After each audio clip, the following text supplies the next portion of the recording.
The Alternative Dig Talk. Real issues, real talk. Fellow citizens, following the sequence of events, Uganda seems to be at political crossroads.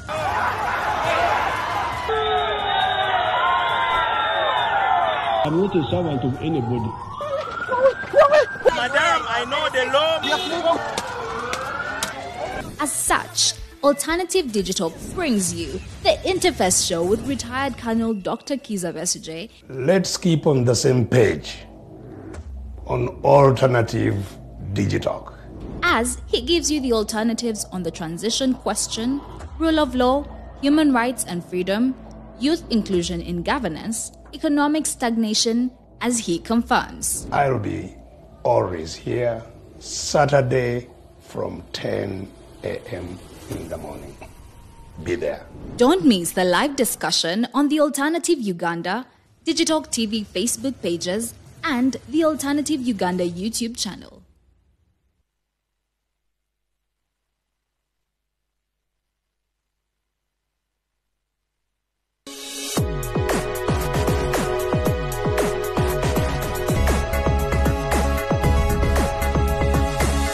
The Alternative Dig Talk.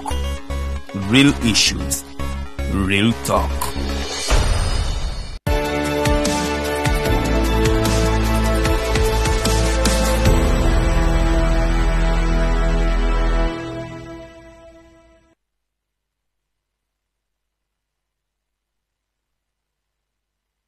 Our viewers, good evening from East Africa, in particular Kampala City, found in Uganda.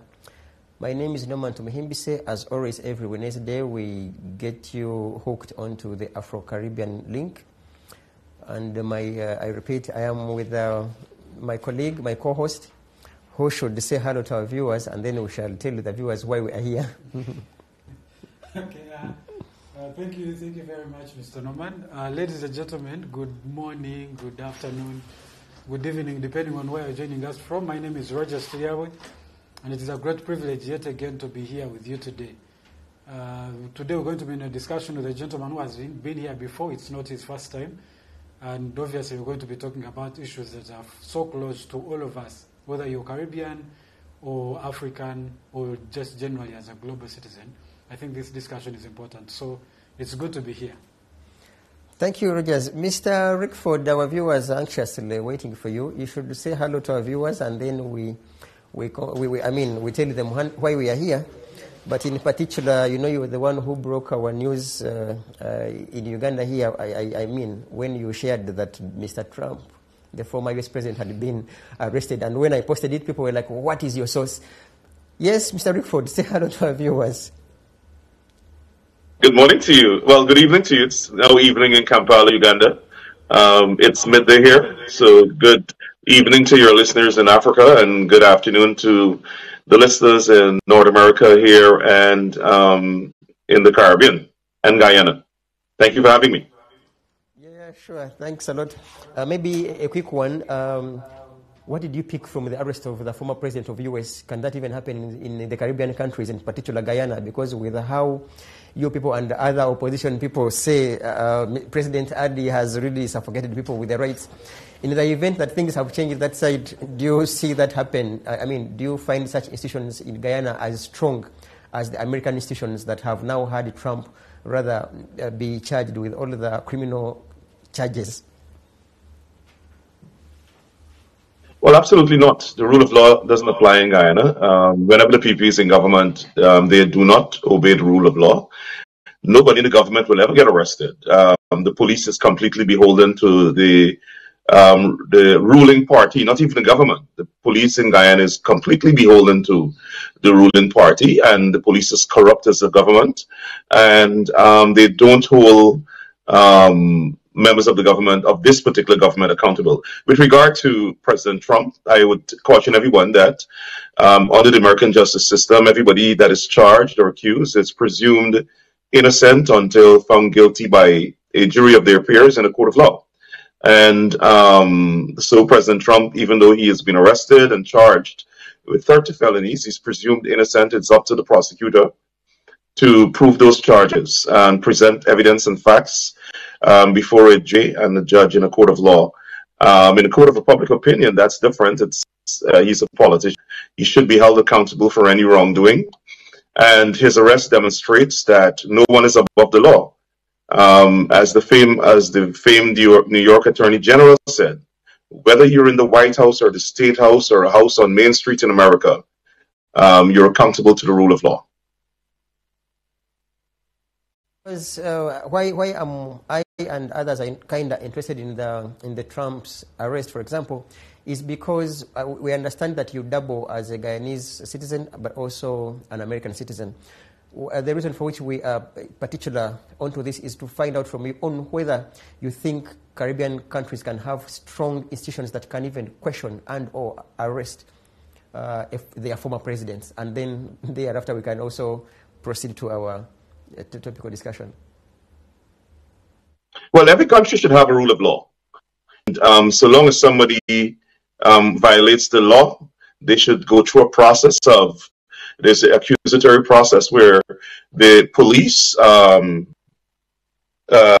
will institute charges. Those charges would be presented court of law. There's a court of justice. The government is responsible for presenting evidence to a jury of the peers of the accused and before a judge in a court of law.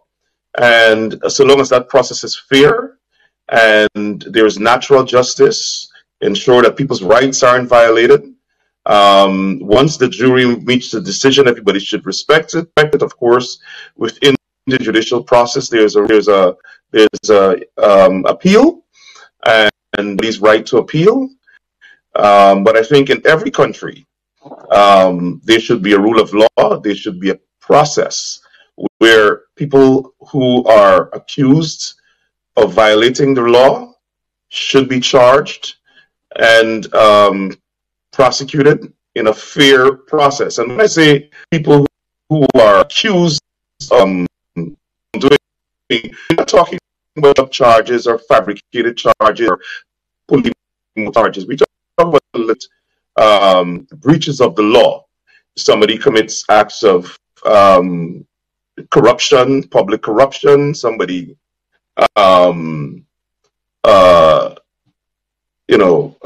somebody is accused of murder or something to that sort. That person should be should face a process under the rule of law, like I said, where there is fairness, natural justice applies, due process applies, and the person is prosecuted fairly in a court of law. And, once the jury hears what the evidence and the facts are, they'll make a decision based on that, in accordance with the law. Happened in Africa, they would definitely say it's because he has wishes to contest in 2024. That's what people would definitely say. What is the take of do we even say that, a local citizen, a local American citizen, do they take it as a political persecution? Because if it was Africa, literally that is what people would say. What do you think the American citizens are interpreting such an arrest for? Well, I've seen the polls. 60% of the American people say the prosecution is just. 70% of the American people say they believe that the perception is that it's politically motivated. I don't believe that the justice system should go by polls or popular opinion. The justice system should be governed by the rule of law, the law, facts and evidence presented again to a jury. And the jury makes a decision solely based on the information that was presented to it. I don't believe that prosecutors and judges should look at polls. The facts are the facts. The law is the law. If someone violates the law, they should face the consequences. And I think that the Republicans are trying to make it political. But we'll see where the evidence leads. This is not the only investigation of former President Trump. There's an investigation ongoing in the state of Georgia that is going to investigate whether or not he broke Georgian law when he made those phone calls, attempting to get the elected officials in Georgia to overturn President Biden's victory. That is illegal in any state or in any country. You cannot, coerce people to overturn a legitimate election. Then there's an investigation by the federal government, the Department of Justice, with regard to whether or not the president unlawfully held information.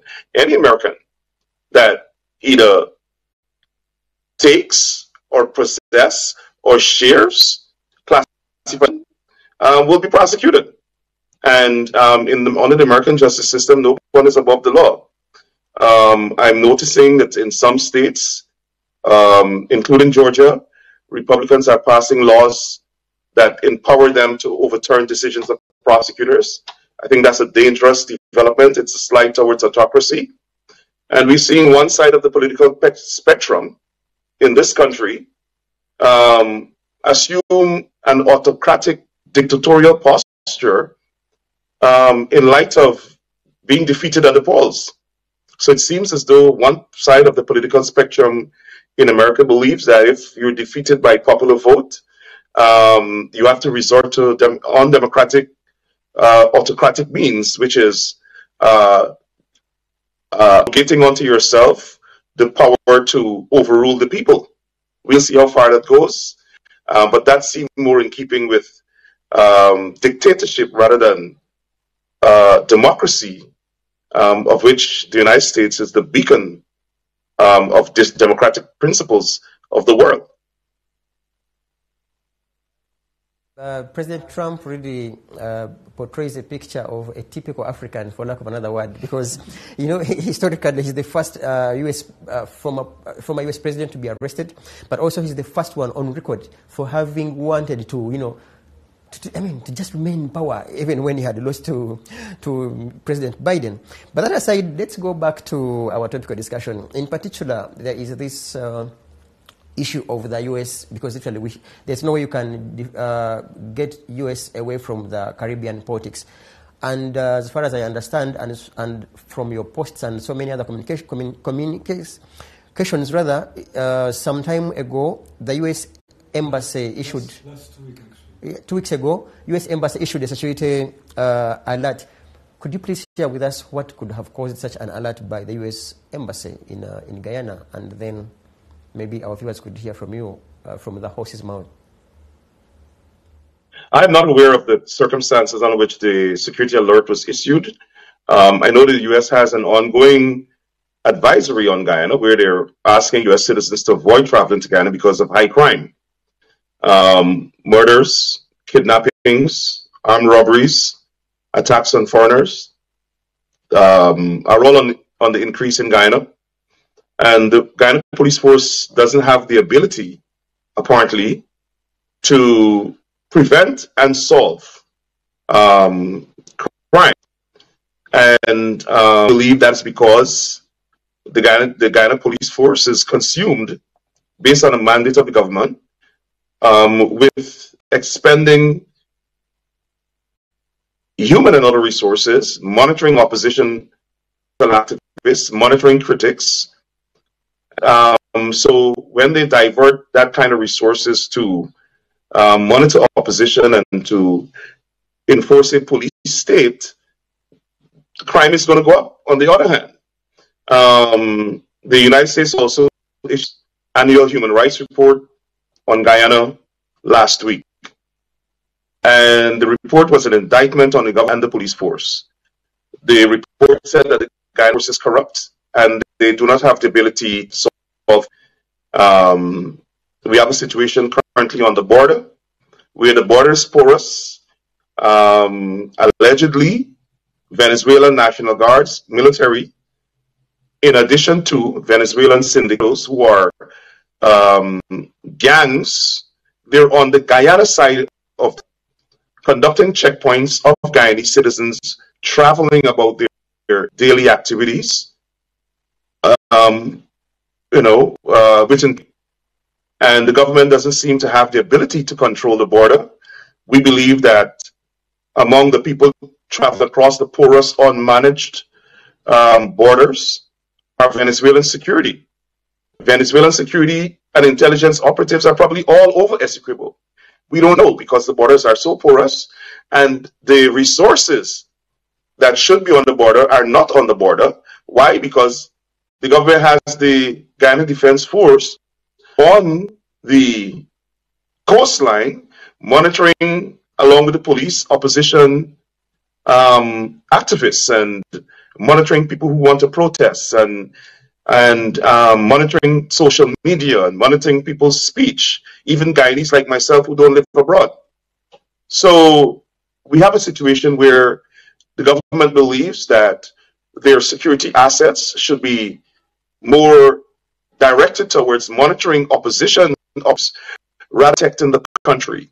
In essence, they see us, Guyanese citizens, speaking out against atrocities, injustice, and racism as more dangerous than a foreign actor, a foreign state actor, an aggressive foreign state actor that is committing acts of aggression against Guyana. They see us as more dangerous than Venezuelan operatives and Venezuelan gangs harassing citizens on the border. That's how mixed up and confused the government's priorities are. Maybe they don't see us as Guyanese. Maybe they see the Venezuelans as more citizens that they should take care of than us, black people in Guyana. Maybe I could request to him before, because I have a variety of questions in that very line, but he could be having something more interesting to ask, and then mine will follow. Yes, it's in line with the whole, because apparently there was a border shooting at the Guyana-Venezuela border. So we wanted to understand, and the GDF, your Guyana Defense Force, says some of those allegations are not actually true. So we do not know what is the position exactly, what is going on. Who is what fooling is true? who? Who is fooling who? Well, the GDF did not say the allegations are not true. The GDF criticized the article that broke that story, saying they should have consulted with them and that aspects of the story was inaccurate. They didn't say what aspect of the story was inaccurate, but I can tell you that there was absolutely a shooting at the border. The Venezuelan military office fired at GDF officers who were transporting fuel along the Cayuni River to base Ituring, which is a major community on the border. My understanding of the incident is that the soldiers were traveling in a civilian vessel transporting fuel when they came under fire. Now, whether the other aspects of the story was accurate is not germane to the argument, the main argument we are making, which is they should be reported to the Guyanese people. This government doesn't own the country. The country is all of its citizens. And the government has a responsibility when that people are kept aware, people understand what actions they're taking to defend the country. And if you're going to hide major incidents like this from the Guyanese people, then something is wrong with your ability to govern the country. We want to know what is happening on the border. We want to know what is happening to our citizens. We want to know what is happening with Venezuela.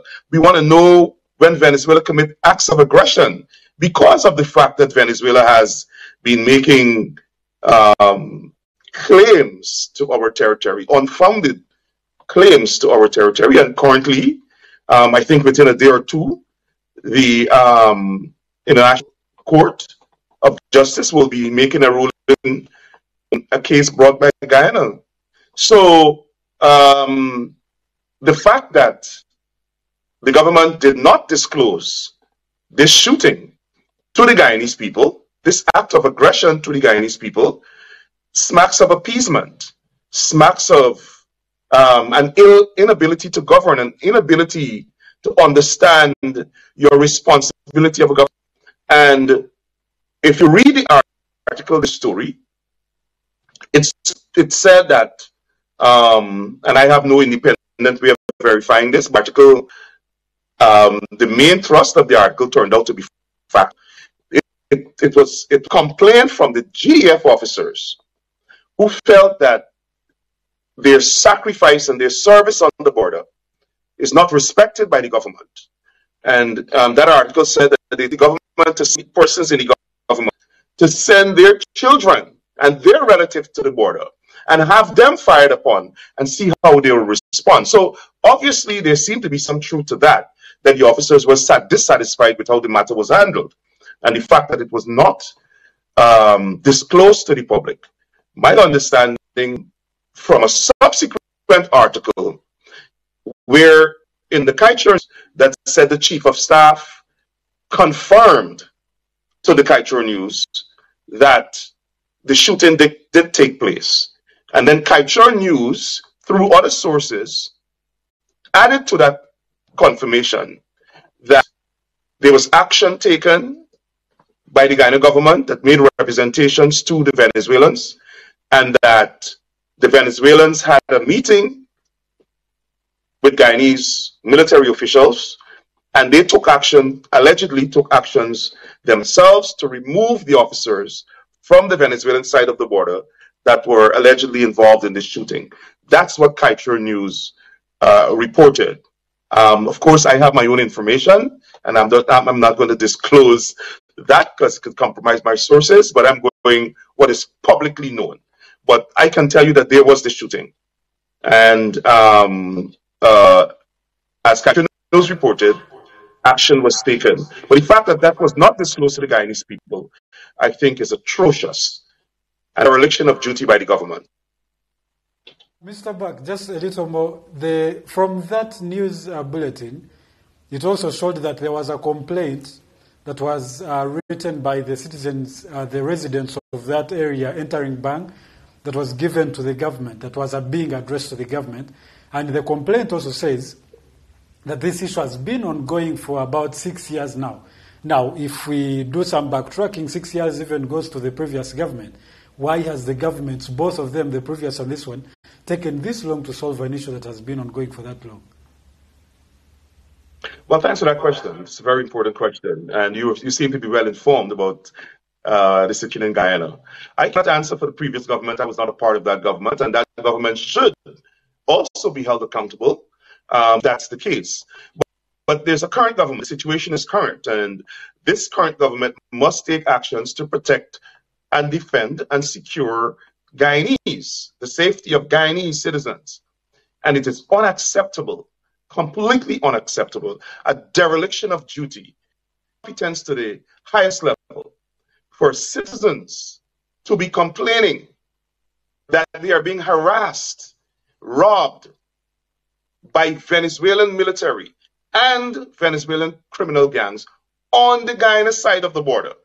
And then the Guyana Defense Force, and I'm not going to attribute anything to the Guyana Defense Force because they take instructions from the government. The Guyana government, I have the highest respect for members of the Guyana Defense Force.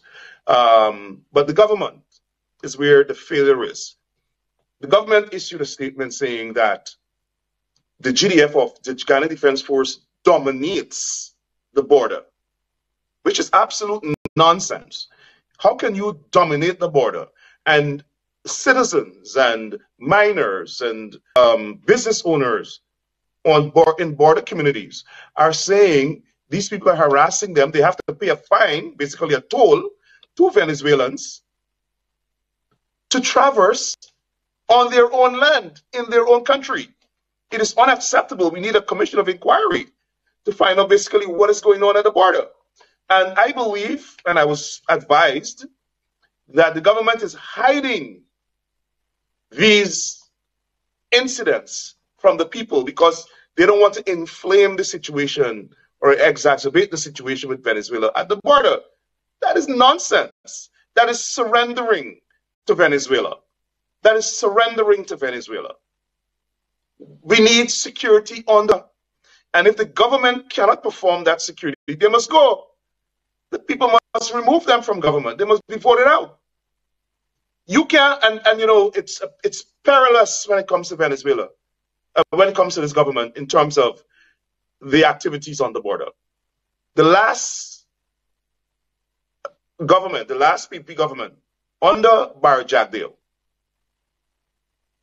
was negotiating a concession with the Venezuelans where they will actually give Venezuela a part of our country to create a pathway to the Atlantic Ocean. It is the most unpatriotic thing that anybody could, unforgivable, unpardonable. Anybody who entertains the thought of giving part of our country to Venezuela ought not to be in government, ought not to be in government. And that is the PPP. The PPP has always been appeasing Venezuela. When I was a young man, and Janet Jagan became the president of Guyana. Of course, she's Caucasian from America, so I don't think she understands Guyanese values and how attached we are to our country and that we're not prepared to give us. She went to Venezuela and secretly signed an agreement for mutual monitoring of Venezuela, and that Guyana will not enter into any major development project in Essequibo without consulting Venezuela. Now, that is treasonous.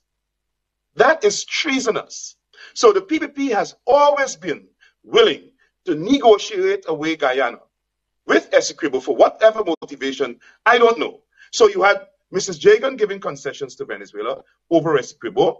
You had Barjagdeo as president of the country negotiating to give Venezuela a part of Guyana. And now you have another PPP government in power appeasing Venezuela, not defending the border, not defending their own soldiers, not disclosing to the nation acts of aggression because they don't want to inflame tension. It is a government abdicating their responsibility. It is the highest level of incompetence, and that any political party that deserts the Guyanese people, any political party that surrenders the country to Venezuela ought not to be in power. And that's my argument. The PPP should not be in power. They're dangerous for Guyana. Guyana doesn't even have an ambassador. They have diplomatic relations. Guyana doesn't even have an ambassador in Venezuela. Guyana doesn't have an ambassador in Brazil. Two important frontier countries. They have no concept of international relations. They have no understanding of the critical need for them to have ambassadors in these countries, to give them direct information, to pass on information, to make assessments. This is a failure of governments. Failures. In the meantime, they are more consumed, I dare say, obsessed with monitoring us, monitoring Guyanese all around the world who are speaking out against them. There's this compulsive obsession with Guyanese, especially in the United States, who speak out on social media. That's their focus. Their focus is not seeking after the defense of the country and ensuring that we have a foreign policy that aids our development. No, they are more concerned, obsessed with monitoring and killing dissent rather than protecting the Guyanese people.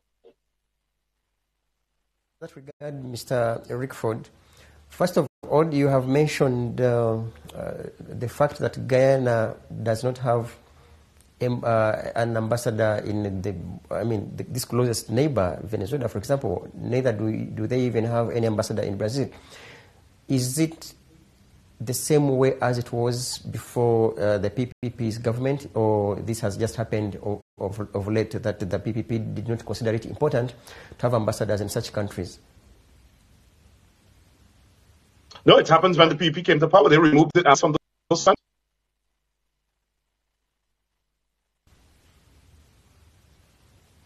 I think, and the Which reasons did the PPP... Okay. Go ahead. Did the PPP government have to withdraw their diplomatic relationships with Brazil and Venezuela in particular? No, they have not. They have not withdrawn diplomatic relations. They withdrew the ambassadors from those. They recalled the ambassadors from those countries. In Brazil, I think it was Ambassador. He was at the UN. Is going to come back to me. I know Ambassador Cheryl Miles, who's a very skilled diplomat, very experienced. She was the ambassador in Venezuela. As a matter of fact, when I was a child, or a young man, she served. I remember her serving as ambassador in Venezuela. She received the national award that period. I remember that award ceremony with my grandfather, who was in politics. And then when they came back into, when the AP government came into power, in 2015 she assigned to Venezuela. And then when this government came in 2020, they removed her from Venezuela. So Ambassador Talbert, the ambassador who was in Brazil was Talbert. A very skilled ambassador, served at the United Nations for a number of years, ministry for a number of years. Ambassadors, these are very senior, seasoned, well-experienced, well-educated foreign policy experts, technocrats. And that's what you need in these countries. You need people who understand international law, understand diplomatic relations, people who understand what's going on in these countries and the games they play and how they affect Guyana, especially in a country like Venezuela that has a dispute with Guyana. And you have diplomatic relations, you want to maintain an ambassador in that country that could continually make assessments, whether it's threat assessments, whatever, and advise the government back home. But this government doesn't have an understanding of governance, so they won't appreciate the value of international relations. Africa, there is this saying of there is no smoke without fire. If I could borrow an example of Uganda and our DRC neighbors here, that's Congo, where there is an attack by Uganda, you know what comes in your mind is that there should be some fights about timber, gold, those things. So could there be special interests between, special interests of Venezuela towards the Guyanese border that maybe they could be fighting for such and such an item or minerals or something like that? Well, of course, that's the part of Guyana that they are claiming. They have an unfounded claim. Mineral rich, lots of diamonds, lots of gold. That's where all the gold is. And they're claiming the entire region, the entire county, which is 2/3 of Guyana.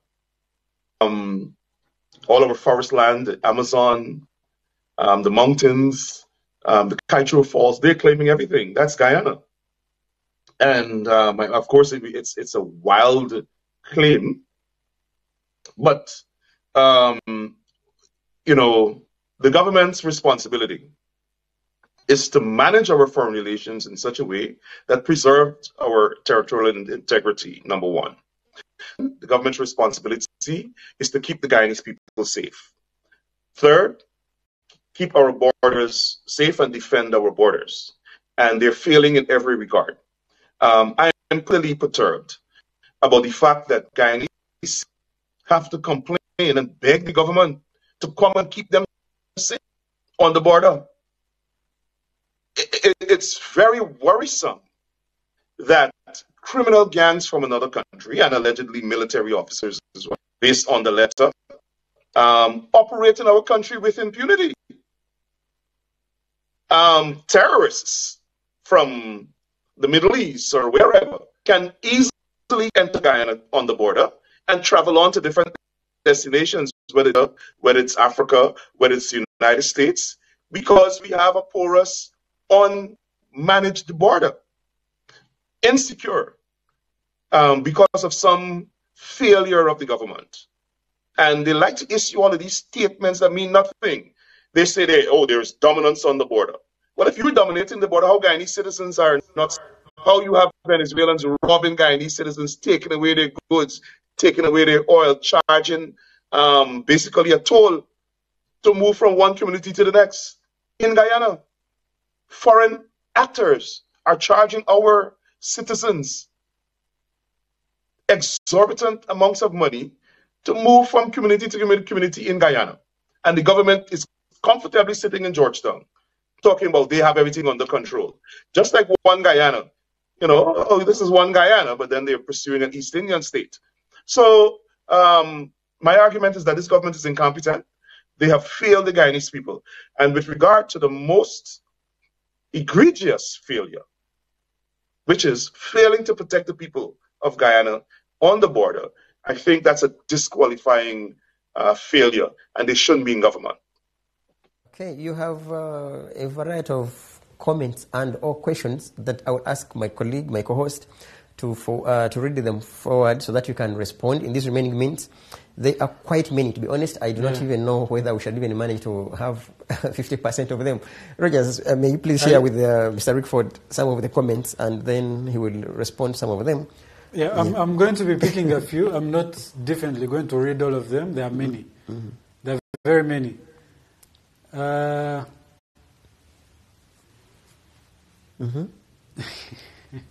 lot of them are actually more personal than they are about the issue at hand. Look, to begin with Stanley Hamilton, who says the alert was issued in response to the intelligence of Burke's home ground terrorists rather, to start violence. That to Stanley Hamilton, it's you who is inciting people. Rather, that's what he says. I didn't hear the question. I beg your pardon? Can you repeat the question? To Hamilton, he seems to suggest that it's you who is inciting people in Guyana. So you and others seem to be the ones inciting people in the Guyana. Rogers, you have something that is so... There's one Stanley Hamilton. How about if we try another question that makes sense?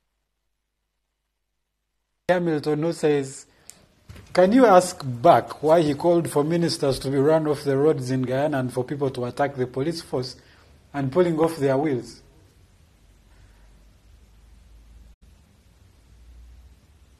I did not. Next question. Yeah.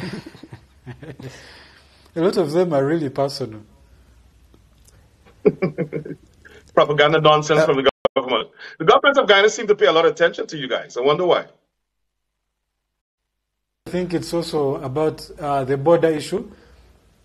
One Becky Itwara, she says PPP only in power for power 20, I think, from 2021. That's 2 years. What did APNU in the 5 years do to stop the crime at the border with the Venezuelan? I'm afraid that question, I might have to that question to somebody from the APNU government. Any more questions? But in the meantime, as he looks for more comments, Mr. Rickford, let's go back to the security alert by the American embassy to the Guyanese, rather to their citizens.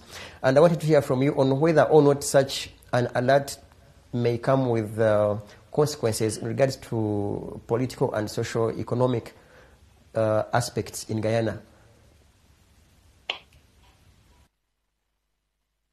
I didn't quite hear you.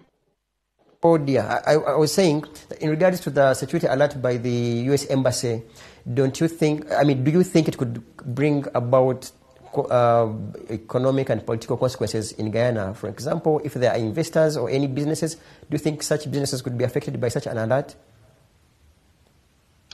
Well, I think people coming into Guyana and people investing in Guyana should take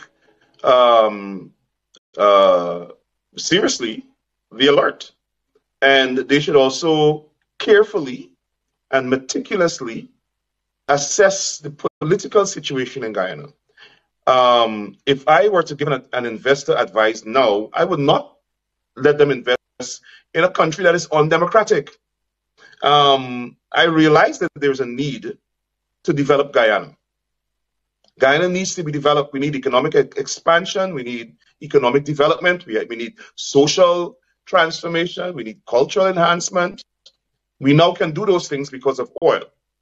But we have a government that is undemocratic, bordering on being fascist. We have a government that is implementing apartheid policies, using the police force to suppress its opposition, using the security services to suppress free speech, freedom of assembly, and political expression. Government that is governing only for their own ethnic supporters, using the resources of the government to develop their own people, communities, or communities where their own people live, giving their own people actual money from the state in terms of cash grants, and subjugating different parts of the population, Afro-Guyanese, Amerindians, East Indians that don't support them. And those kinds of circumstances in a country, political instability. It engenders political instability. Political instability leads to civil conflict.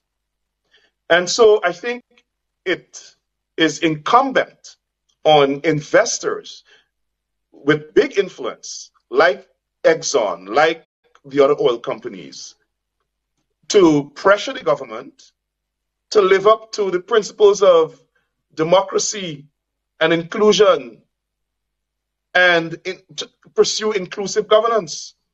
Because if you keep suppressing people, they will rebel.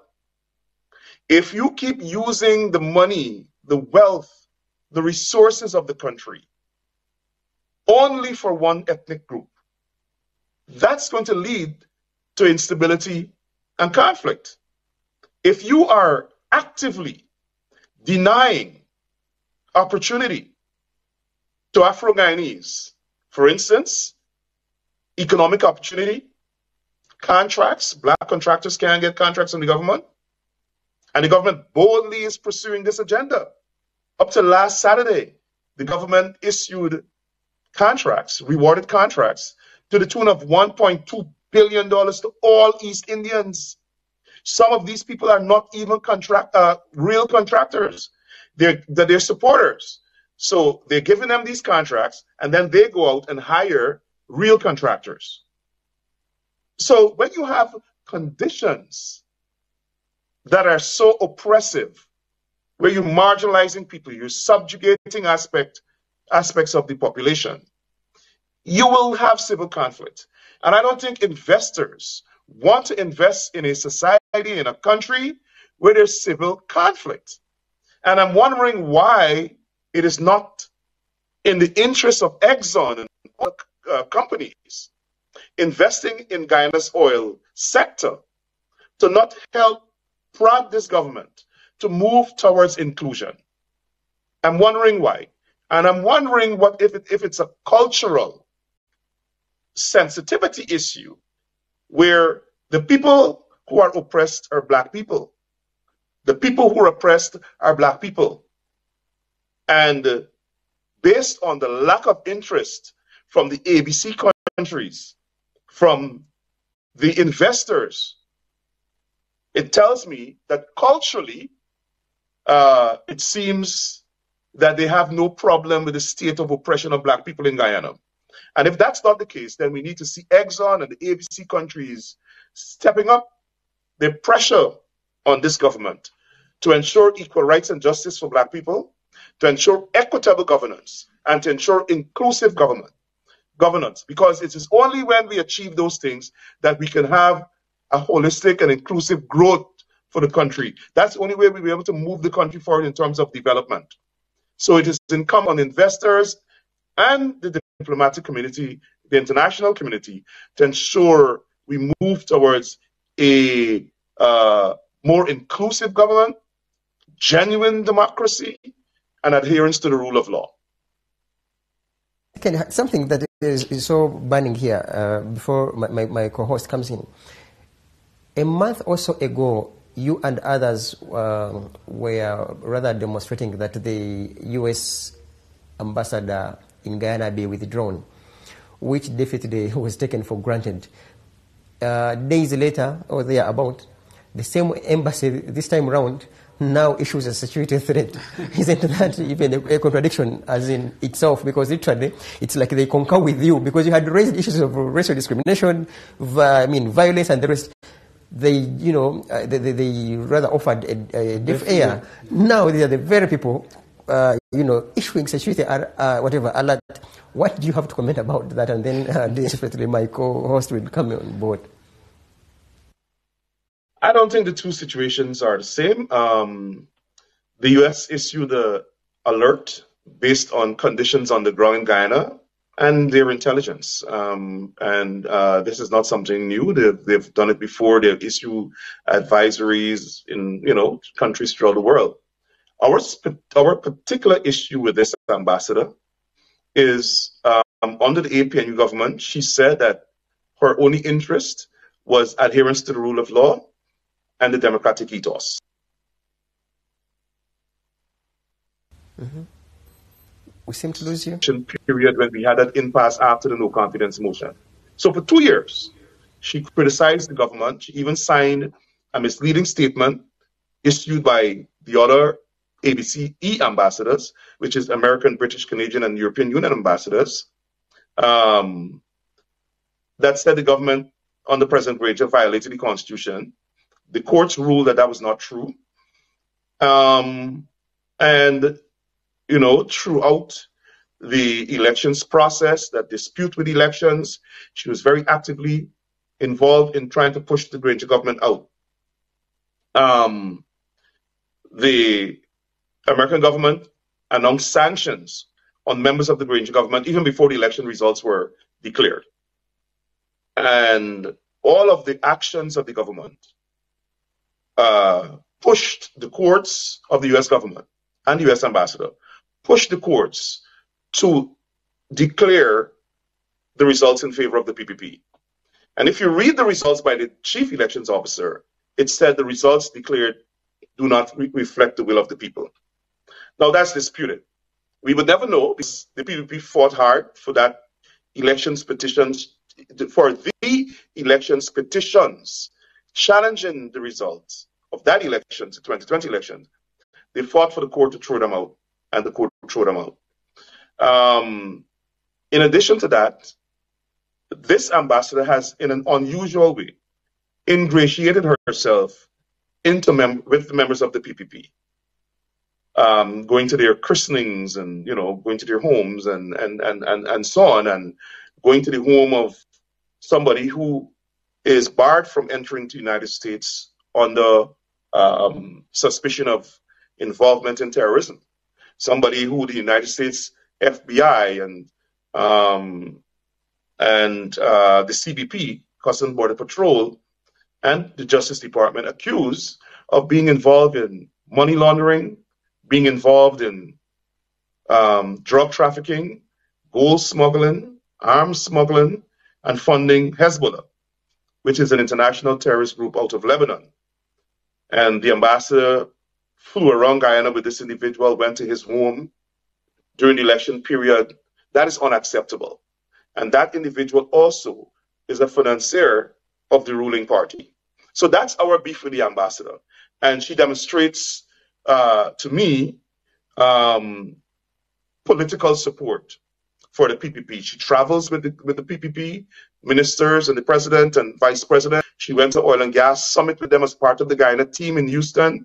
She went to the CARICOM summit with the president. I think that's unacceptable for U.S. ambassador.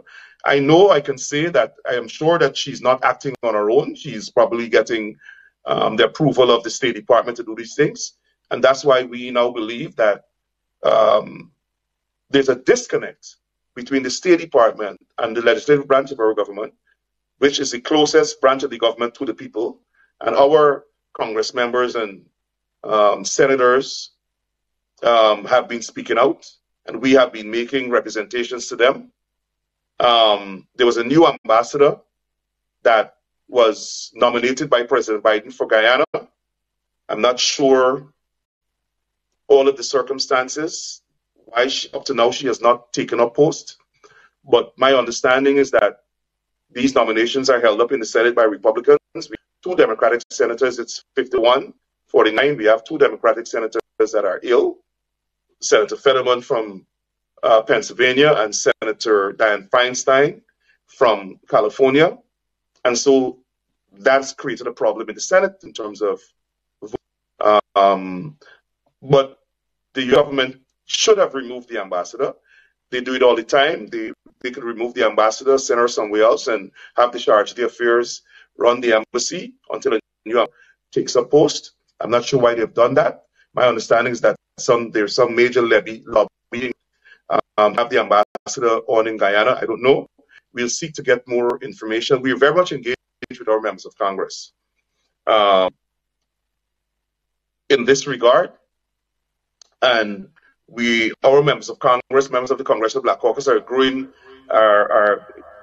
gaining very much more interest in what is happening in Guyana in terms of the attacks on people in this country, Guyanese nationals in America. We've been also engaging our members of Congress, and it's highly likely that if it continues, you'll see very drastic action in form of legislation. So, we are continually having these discussions with government officials in the United States, including our members of Congress. Okay. And I think it's unfortunate that we have not. I have these 2 messages comments that stood out for me, and definitely my co-host would also read. I think a few last ones. Okay, let me first read these comments for him. This is an interesting viewer here. He or she is Miranda Brown. Mr. Burke has not been to Guyana in over 20 years. He is not a credible guest on your show. Shame on you guys for promoting discord in our society. But what stood out for me is this person who immediately answered more or less on your behalf by saying, Miranda Brown, we don't care if he did not go to Guyana for 100 years. We care about what we are seeing in Guyana, discrimination and racism towards Afro-Guyanese, and that is the fact. So get lost. Okay, proceed, Rogers, and you have your question for him. I have actually, that's interesting. We have 2 questions. And the in relation, you have said before, the economic genocide, of course, the racism in the distribution of resources in Guyana. Your president, or Guyana's president, Mr. President Ilfan Ali Mohammed, is set to come to the U.S. in June to secure some $13 billion. I think it's $1 million, yes, of funding for the gas projects in Guyana. Now, I do not know if you have sort of audited the use of that money, but how are you prepared for that? Because I've seen you talk about that, call out people to speak about that also. The next question is, in the face of insecurity that is happening in Guyana, and even on the border with Venezuela, Guyana is a member of the CARICOM. What is that community useful? What is it contributing to the peace and security of the region? Well, CARICOM has issued statements supporting Guyana, but CARICOM is not credible now. CARICOM countries, basically pursue their own agenda. And it's they don't always act in unity. I don't think that I give anything weight that CARICOM says these days. I'm very dismissive of CARICOM. I think CARICOM is a talk shop. Some of the CARICOM leaders are not credible. Some of the CARICOM leaders turn a blind eye to the atrocities against Afro-Guyanese in Guyana because they're friends with Barjack. They were the president of Guyana. It's so bad. Recently, the opposition leader went to the Bahamas and had a discussion with the Bahamian prime minister. Some mention of it was made in the media. The government called the Bahamian prime minister and I would say coerced him or implored him to issue renunciation of some comments the opposition leader made, which apparently were accurate. In terms of the president of Guyana coming to the United States, we are aware of it. Our elected officials are aware of it. The government is seeking a $13 billion loan from U.S. Exim Bank to fund the gas to shore project. And I want to say this: we are opposed to that funding, not because we're opposed to the development of Guyana. We're opposed to it because there's no Afro-Guyanese involved in that project. There's no Afro-Guyanese company involved in the gas sector in Guyana. None. And we believe that if taxpayer dollars, our taxpayer dollars, should be used in Guyana, it should be used for the benefit of the people of Guyana and not for East Indian supporters of the PUP. And again, I don't have anything against East Indians. Most of my friends are East Indians. I grew up with them. But this government only governs for their East Indian supporters, not even the East Indian supporters that support the opposition. They govern only for the people. So that $13 billion loan, if it's not approved with conditions, will go straight into the hands of Barjack and his family and friends. So we have been in communication with U.S. Exim Bank. We have been in communication with the U.S. State Department. And most importantly, we have been in communication with the White House and our elected officials, federal elected officials. And we want them to echo our sentiments that any such loan must be conditioned on equitable governance, conditioned on inclusion in the development projects being pursued by this government. For instance, there's a big gas to shore project, shore-based project in Region 3 at the mouth of the Demerara River off the Atlantic. And those projects are funded by Exxon and some private business owners, all of whom are East Indians. But the most important aspect of this funding is that the money that Exxon will invest to develop this shore-based project is recoverable from the people of Guyana. So it's public funds. It's public funds because they have to recover it from oil cost. So if the people of Guyana are investing these billions of dollars into a project, it shouldn't be a private project. And we have to make sure that we scrutinize these projects. It's the same thing the government did with the Marriott. They used government money, the people's money, to build the Marriott. The same thing they did with the Demerara Bridge, with the Borvis River Bridge. They used the people's money, pension funds from the National Insurance Scheme to build that bridge. But they're doing it through private entities. And the fact that there's no diversity in these projects, and to make it palatable, they're labeling them as private ventures, but they're not. They involve public funds.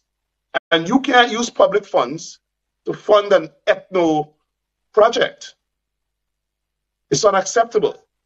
And that's why we want the US government to look meticulously at this project to make sure that it does not only go to PPP East Indian supporters, but everybody. And no PPP supporters should be upset with me for saying that, because the country doesn't belong to PPP East Indian supporters alone. And I live in the United States. I am not going to cloak my speech to suit their perceptions in Guyana and their standards in Guyana. In America, we fight racism. We fight anti-Black racism. And I'm in America, and I'm Guyanese, and I'm fighting anti-Black racism in Guyana. If you don't want to hear us talk about it, then be inclusive. Don't complain and call it racism because we're calling out racism. We have a right to do it. It's a civic responsibility. It is a noble responsibility to fight oppression and fight racism, and I will continue to do it. To these, I mean, from me, these are my two last comments. And one is from Soma, I don't know whether it's Bypath, where he says, or she says, Burke, you are so bitter because you are not getting to live the Cadillac life with the free money you used to get. No more big celebration at the parks funded by Guyana taxpayers' money. But I don't know whether this is your ally, who says, why are you so bitter when he is speaking the truth? Stop and listen. 1 second, Rogers, and then back for maybe 40 seconds with your closing remarks. Yes, Rogers. No, mine is one, and this will be for the next time we have you again, if you will be so kind as to give us your time. We have seen a lot of the discussion about the economic genocide and the unfairness in distribution of resources, especially segregating the black community. I want us to come with facts next time on which black people, applied for government contracts and they were denied, so that we now stand on the fact that the government is racist and they only award government contracts to only the Indians and the supporters of the PPP. So that is just my prayer for the next time we host you. Closing remarks, Mr. Burke. Yeah. Well, you see, that last comment you read there, again, these are not regular commenters. These are government officials in Guyana putting all this nonsense about Cadillac life. What is Cadillac life? I mean, I live a very happy life in America. The person just said that I haven't been to Guyana in 20 years. So it's the hypocrisy, right? They want to paint the perception that black people can only have a good life. I drive Range Rovers and SUVs. So they think that because I'm doing that, I must be getting money from the former government. The former government did nothing for me. As a matter of fact, the former government fought me. I've been very critical of President Granger. Their perception of big celebration is because we have to put Guyana on the map. We had Guyana Independence Celebration, which we're having it here. We haven't done it because of COVID. And they're jealous because it's the largest celebration outside of Guyana. And, they thief money in Guyana. They use the people's money for their personal benefit. So here this clown is, basically, who I'm sure is the Minister of Information in Guyana, and his staff, trying to give the impression that I am them and that I'm using government money in Guyana here in the United States because I'm perceived to be affluent. I mean, these guys are so atrocious. But that's a distraction. My closing remarks are that we want the people of Africa to write and petition their governments to fight racism in Guyana. Join us, because as Guyanese, when I was growing up, our leaders were fighting for the African people, the black people of Africa, fighting apartheid, fighting for the independence of Namibia, fighting for independence of other countries, and to end atrocities against blacks in all across the African continent. And now our people are under siege. Our people are under subjugation in this modern era. And I saw the U.S. Human Rights Report mention nothing about racism in Guyana. They spoke about there's a perception, widespread corruption, but they deliberately avoided the topic of racism because I think some of these ambassadors in Guyana are imperialists themselves who are in bed and complicit with PPP racism, and the information they're feeding to their capitals, I think, is not necessarily credible. And that's why we have undertaken now to pass on information to the State Department, pass on information to the Canadian government, pass on information to the British government, because there's racism in Guyana, there's structural racism in Guyana, it's endemic in the country. Racial discrimination against black is endemic, and we have to fight it. Because, look, recently, the government arrested a gentleman from another political party by the name of Tukuma Ogunse, who is an African Guyanese activist and a very Afrocentric brother. And when they arrested him, they shackled him with the shackles they used for slaves. And then they listed him as a Negro. right? That to me is them demonstrating that they have the ability to humiliate black people and treat us like slaves because they're the new plantocracy. The people in this government believe they're the new white people that enslave black people. That's their mentality. That's their mentality. And I think throughout the world, everybody should condemn that. The fact that in 2023, you can direct the Guyana police force to shackle a black man and then list him as a Negro, as though you're involved in the transport of kidnapped slaves to be sold somewhere along the passage of the Atlantic slave trade. That's what this government is indulging in. The humiliation, the stripping of our human dignity. And it is unacceptable. And I want to call on the people of the world and the people of Africa to join us in fighting this apartheid government in Guyana.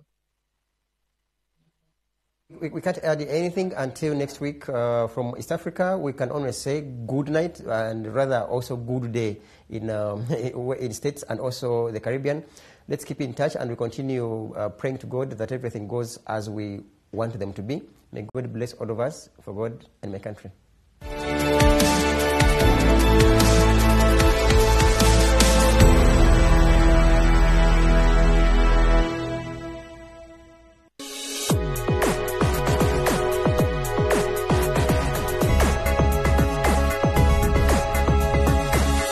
The Alternative Dig Talk. Real issues. Real talk.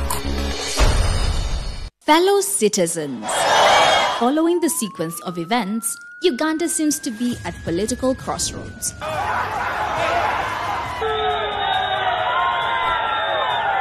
I'm not a servant of anybody. Madam, I know the law. As such, Alternative Digital brings you the Interface Show with retired Colonel Dr. Kiza Besuje. Let's keep on the same page on Alternative Digital, as he gives you the alternatives on the transition question, rule of law, human rights and freedom, youth inclusion in governance, economic stagnation, as he confirms. I'll be always here Saturday from 10 a.m. in the morning. Be there. Don't miss the live discussion on the Alternative Uganda, Digitalk TV Facebook pages, and the Alternative Uganda YouTube channel.